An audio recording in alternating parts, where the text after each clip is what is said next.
Hi, I'm Simon, and this is my wife Kim. We're sailing Britican. So today we're going to talk to you about the 10 main areas of boat life. Far too many people focus on the sailing bit, and although sailing is really important to know about boat life, it's just part of the whole picture. So today we wanted to talk to you about the 9 other areas aside from sailing so that you can accurately set your expectations as you know what to expect.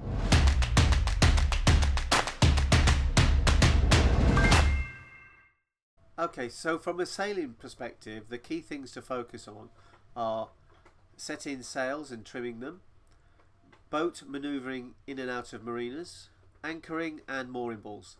And also passage planning too. Yeah. Those are the core things you really need to know about sailing. Yeah. And if you go to a sailing school, you're going to learn all sorts of stuff. It's all good, but the things that you're going to be doing on a day-to-day basis are exactly what Simon just said. Another really important aspect of boat life is safety. So keeping the boat safe, that means keeping everything in tip-top shape, keeping the boat clean, but also looking at things like your through-hole fittings, making sure that they are in good shape, looking at your rigging, and then all of your safety systems. So it's fire extinguishers, man overboard equipment, your grab bag, your VHF, your first aid kit. There's a lot of safety systems on a boat, and it's really important to stay on top of them, to know what they are, and make sure they're all in great shape. And also, Kim, miss it out, your life raft, keep it in date. Yeah, that's kind of an important one. It is. And a big part of boat life, which a lot of people I don't think expect, is food. So to go and get food can take a half day, sometimes a whole day. If you think about it, if you're at an anchorage, you've got to drop your dinghy, go to a dock, maybe get a bus or a taxi or walk, pull all your groceries, and then get a taxi back or whatever the case may be. Sometimes where we are in Grenada, there's shopping buses that take you all around. It can be an all-day event just to get the food. And then once you get the food back on board, you have to, maybe take off the labels, take off some of the packaging, clean it, store it. With our cans, we write the name of stuff on the top of it. With our pasta, we put it into a plastic bag because quite a few times we'll come back and there's actually bugs already in pasta or rice or flour. So there's a lot of kind of processing the food, and then you gotta cook it. And the important thing is eating it too. And of course there's the cleanup. So back on land, getting food and cleaning and preparing, so much easier. On a boat, takes a lot longer. Most places you go, there's no processed food, so you're not gonna peel off the lid and put it in the oven. You actually, have to chop vegetables, peel things, so it's a lot of work. Food takes up a huge amount of time. Okay, so social life. A lot of people say, do you have a social life? Boy, do we have a social life on here. There's a thing called sundowners, and that's going on other people's boat. They invite you, or you invite other people to come onto your boat and have a couple of drinks, have a chat just before as the sun's going down. Also, you get into an anchorage, you stay in there for a week or so. You can't just stay on your boat. So we go and explore and go on adventures, climb mountains, go in volcanoes and things like that. We've got Sienna, our 9-year-old daughter, and she's always looking for other kid boats and socialising with the parents of other kid boats. And then what we then do is generally buddy boat with them, and then we go from anchorage to anchorage and island to island, don't we? Yeah, so social life takes up a huge amount of time in a good way. All these things take up time in a good way, except for maybe doing the dishes. Yeah. Don't like to do that. Yeah. And leading on from social life is activities. One of the main reasons people get on a boat is to explore. Not only explore water, but explore new anchorages, new islands, new countries. So as soon as we get to a new place, we drop the dinghy, we go for a walk, and we see, what's there. Usually I'm looking for grocery stores and Wi-Fi. And Wi-Fi and pizza and good food.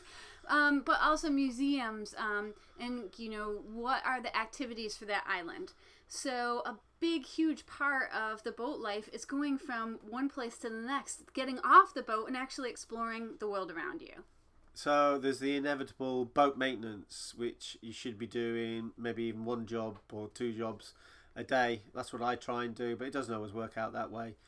But you just, every month I do a list of jobs just to keep things on top of everything, and then things break. You know, you're sailing along, things break, there's a leak here, there's something going on. So you're always trying to keep on top of that. But what we try and do is try and do boat jobs in the morning, and then it leaves up the afternoon for more activities that we like to do. Yeah, and I mean, just thinking about it, Simon, would you say that you spend more time sailing or more time fixing things? Ooh. It's about 50-50. I would say fixing things is about 50% of the time that I'm doing stuff for the boat other than sailing it. So yeah. Yeah, because we'll go for like a 3-day sail, and that's a long chunk of time. Usually when something breaks, it doesn't take 3 days, although it can. So I think it's real important to realize that, you know, this lifestyle, there is a lot of fixing things, maintaining things, cleaning things, preparing things. Yes. So it's really important to realize that. Yeah, and as I just alluded to, the cleaning. Like, cleaning is like an everyday job. In order to sail, the boat has to be in great shape. Otherwise, everything's going to fly around. So everything needs to be tidy, put away. If you don't clean, you're going to get bugs. And it's going to smell. I can't overemphasize how much cleaning is required. We wash the ceilings, the walls, the floors on a weekly basis. And every day we have cleaning jobs. They don't take up the whole day, but they... Half hour. Yeah, but they're not insignificant. So cleaning is a big part of their life. And for some reason, boats get so dirty compared to houses. I don't know how it happens. Yeah, I think that all the windows are always open and there's dust or whatever. Yeah, it's and then if you have pets on your boat, Lord help you. As I said earlier, we have a child, Senna, who's 9. So a lot of the time is taken up by doing homeschooling in the morning. So what happens is either I'm doing a boat job and Kim's doing homeschooling, or if Kim's doing stuff on a website, she's doing that and I'm doing homeschooling. So that takes a big bulk of our time, especially, you know. But if you don't have kids, that's okay. Yeah, one less thing to do. on boat life. You could spend that, I don't know, maybe reading a book or doing something for yourself.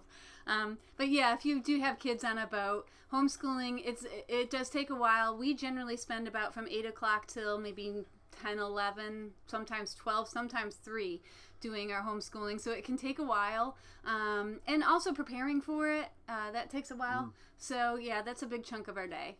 And then if you're going to work from your boat, that, of course, you know, depends on how many hours a week you're working. We do a lot of like website stuff, social media. Simon makes phone calls, calling people to, you know, that are interested in coming sailing with us for a week or 2 weeks. So we're spending, you know, I would say probably 20 to 30 hours a week where we're actually working on, you know, our website and the Sailing Britican brand and selling our t-shirts. And just trying to make a living so we can stay out here doing this. So if you're retired and you've got, you know, continuous income, good for you, wonderful.